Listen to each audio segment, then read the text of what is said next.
10월 10일 정전 시향입니다. 자, 뉴욕 증시는 이번 주 내내 상승 흐름을 이어나가고 있습니다. 특히 빅테크 기업들이 다 반등에 성공을 했어요. 엔비디아도 크게 상승이 나왔고, 마이크로소프트, 애플, 아마존, 딱 9월 달에 하락을 대부분 만회를 하고 있는 모습입니다. 이런 걸 보면은 역시 빅테크 걱정은 하는 게 아니다. 계속 말씀을 드리고 싶은데, 근본적인 원인은 지금 이 세계를 이끄는 미국 기업들이라는 게 가장 중요한 거죠. 자, 어제도 제가 방에 한번 올려드렸는데 S&P 500 기업들의 올해 상승률입니다.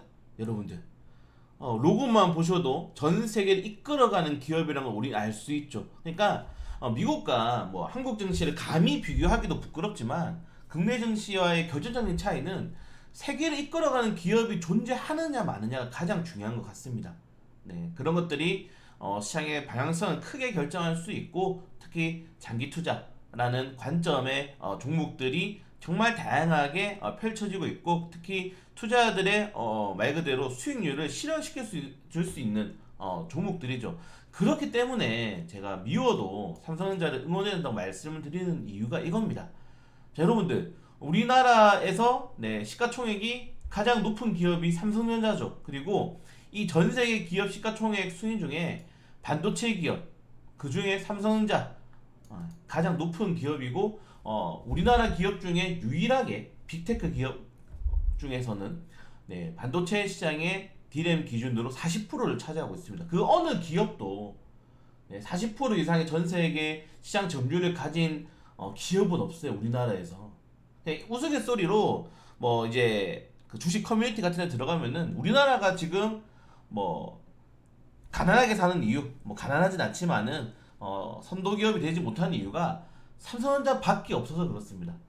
그렇게 우리가 무시하던, 뭐 무시는 하지 않았지만 TSMC도 대만도 TSMC 하나 가지고 지금 우리나라를 따라잡고 있어요. 그러니까 이 선도 기업 하나가 얼마나 중요한지는 우리는 실제로 주식을 하시는 분들은 피부로 느껴야 됩니다. 그거를. 그렇기 때문에 삼성전자를 응원해야 될 수밖에 없는 이유예요. 에코프로? 에코프로 좋죠. 상장성 좋죠. 에코프로 시장 점유율 6, 7%입니다. 6, 7% 가지고 1등이라고 하는 거는 1년 뒤, 2년 뒤에는 어떻게 될지 아무도 모르는 거예요. 그렇기 때문에 시장 점유율을 가진 이 미국 기업들이 시장을 선도할 수밖에 없는 거고, 그 테마도 다 이끌어가는 겁니다.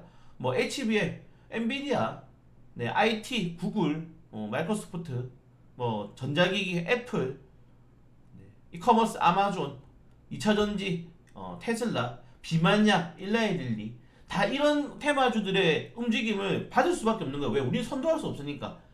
우리의 기술력은 미국의 기술력을 따라가기가 한참 어렵습니다. 그렇기 때문에 눈치를 봐야 되는 업종들이 굉장히 많은 거고, 그래서 결론적으로는 미국 증시, 한국 증시를 비교하기가 감히 부끄럽지만, 그래도 우리도 만약에 시장을 주도할 수 있는 종목들이 뭐냐 했을 때는 삼성전자가 그나마 가장 높은 원탑 종목이고, 그렇기 때문에 삼성전자가 올라가야 된다, 계속 말씀을 드리고 있는 겁니다. 저는 삼성전자를 그렇게 좋아하진 않지만은 삼성전자가 무너지면은 우리나라가 버틸 수가 없어요, 여러분들. 요게 지금 보시면은 뭐 다들 지그착해서 보시겠지만은 이 전 세계 종목들의 대부분이 미국이죠. 미국이고, 이거를 뭐 쪼개 본다 하더라도 한국은 이 삼성전자밖에 없습니다. 안 돼요, 안 돼. 현대차도 지금 글로벌적으로 보면은 굉장히 저조하죠. 시가총액 자체가. 그렇기 때문에 삼성전자가 해내야 된다. 계속 말씀을 드리고 싶습니다.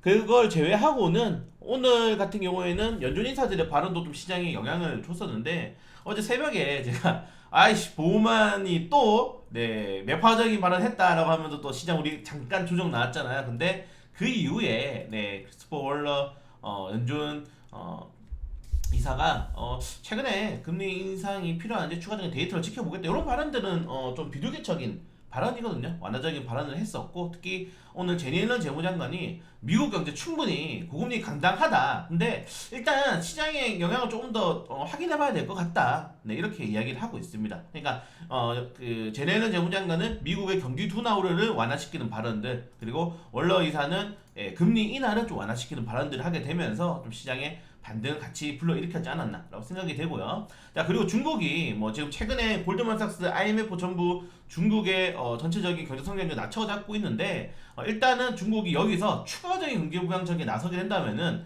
이번에 국내 생산량을 올릴 수 있다. 그렇게 되면은 성장률을 끌어올릴 수 있다. 그래서 이번에 중국이 어떤 식의 좀 추가적인 경기 부양 정책이 나오느냐가 가장 중요하지 않을까라고 좀 생각이 됩니다. 자, 그리고 어제 여러분들 뭐 저도 속 뒤집혔는데,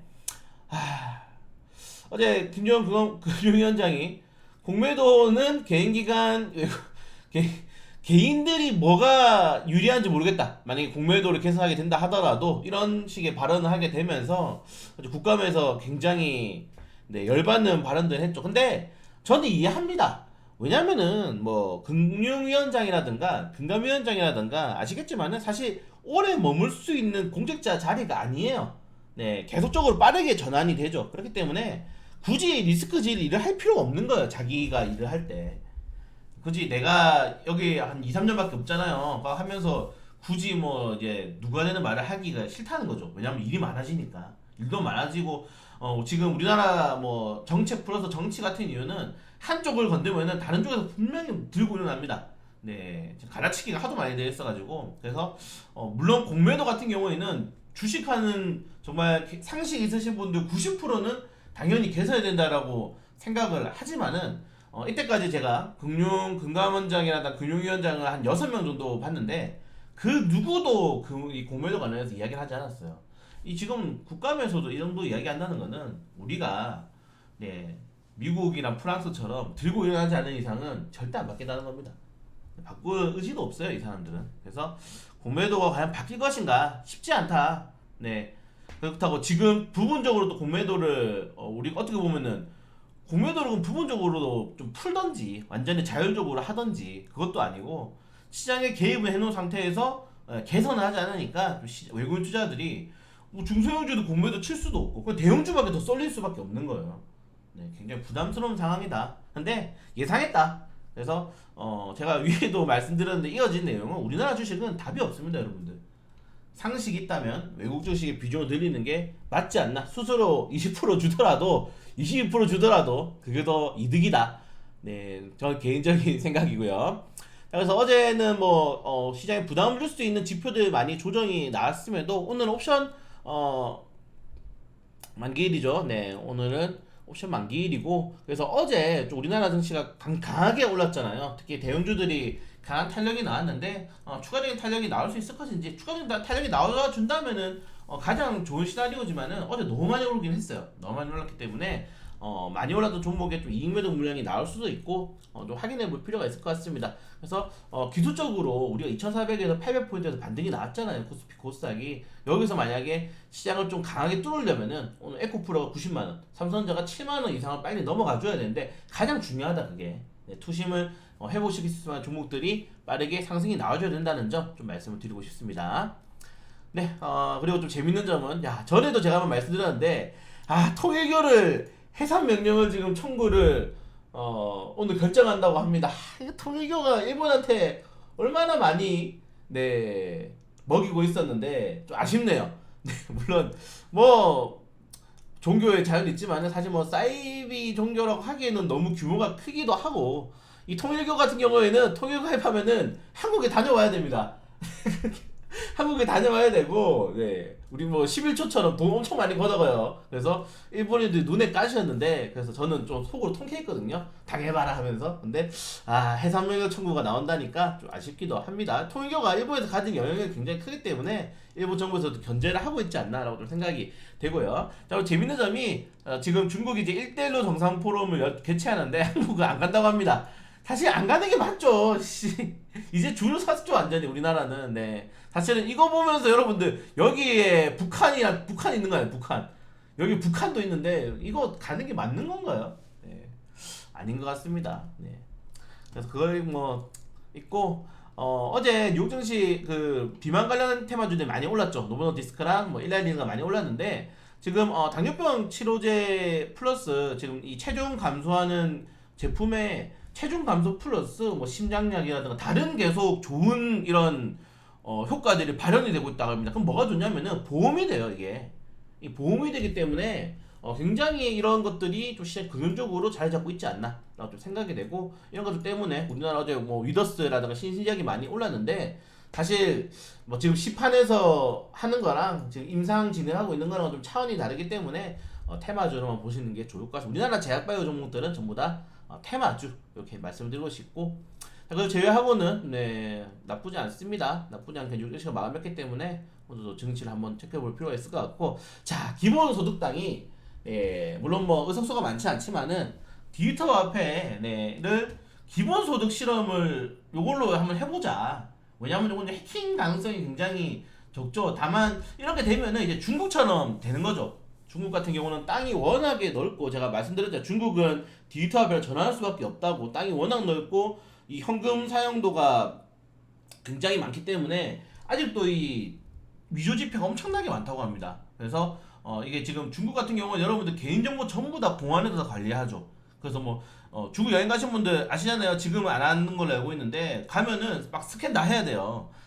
지문 인식하고 스캔 다 하고 이제 막 그 비행기 타고 철도 탈 수 있지 않습니까? 지금 중국은 그 정도거든요. 엄청나게 이런 CCTV 산업이라든가 이런 디지털 산업이 발달했는데, 이거 우리나라에 가져오기는 저는, 근데 할 거 한다고 하니까 한국은행이 이거 무조건 한다고 하니까, 그래서 기본소득 땅이 그러면 이거 테스트 베드로 이 기본소득 한번 이 디지털 화폐로 줘보는 게 어떤가라고 이야기를 하고, 왜냐면은 디지털 화폐로 줘면은 이 사람이 이 돈 어디 쓰는지 다 알 수가 있어요. 근데 그렇기 때문에, 왜냐면은 이 이 이 시가 중앙 당국에서 관리한다. 중앙에서 관리하는 이 돈이기 때문에 이 정부가 들여다볼 수 있거든요. 이 돈 어디 썼는지. 그래서 돈의 출처라든가 뭐 돈이 사용처를 알 수 있기 때문에, 이게 만약 기본소득 되면은 사람들이 돈을 어떻게 소비 패턴을 알 수가 있게 되는 거죠. 지금도 물론 카드로 하고 있긴 하지만은. 그래서 이런 것들이 만약에 좀 이 소수당이 아니고 다수당에서 뭐 민주당이라든가 이런 것들을 좀 제시하게 된다면은 충분히 저는 이게 또 발현될 수 있다고 생각이 됩니다. 그러니까 우리가 재난지원금을 받았잖아요. 근데 이거를 디지털 화폐로 주는 거야. 그렇게 쓸 수도 있다는 거죠. 네, 그렇기 때문에 디지털 화폐 관련 테마는 요거는 이제 여러분들 무조건 한다. 네, 한국은행이 무조건 한다고 했기 때문에 테스트를 이제 하반기에 그 민간 기업이랑 협업해서 한다고, 무조건 한다고 밝혔기 때문에 관련 테마주들 잘 체크해 보시면 좋을 것 같아요. 로지시스랑 한네트가 대장입니다. 네, 그걸 제외하고는 오늘 뭐 개별적 이슈도 한번 체크해 보시면 좋을 것 같고요. 그걸 제외하고는 어제 이제 PPI가 좀 높게 나왔는데도 불구하고 유치는 상승했고, 사실 뭐 중요한 거는 CPI이긴 하죠. 근데 지금 뭐 인플레이션 관련된 지표들이 시장을 많이 흔들 것 같지는 않습니다. 네, 전쟁도 있긴 했는데 네, CPI 지수가 뭐 우리가 흔히 말해서 갑자기 시장을 뒤집을 만하게 뭐 크게 뭐 반등만 나오지 않는다면은, 예상치만 적중한다면은 최근 이 인플레이션 지표들은 시장이 크게 흔들지 않았다. 이 정도까지 말씀을 드리고 싶고, 오늘 옵션 만기일이라는 점 이 정도까지만 확인하시면 좋을 것 같습니다. 그래서 오늘 뭐 CPI 9시 30분에 발표가 좀 중요할 것 같고요. 그리고 어제 좀 많이 올랐기 때문에 많이 오는 종목들이 추가적인 탄력을 위해서는 뭐 뉴욕 증시 탄력만으로는 안 됩니다. 개별적인 종목들의 이슈가 있는지 한 번 더 잘 체크해 보시는 게 좋을 것 같다 말씀드리면서 장전 시간 마치도록 하겠습니다.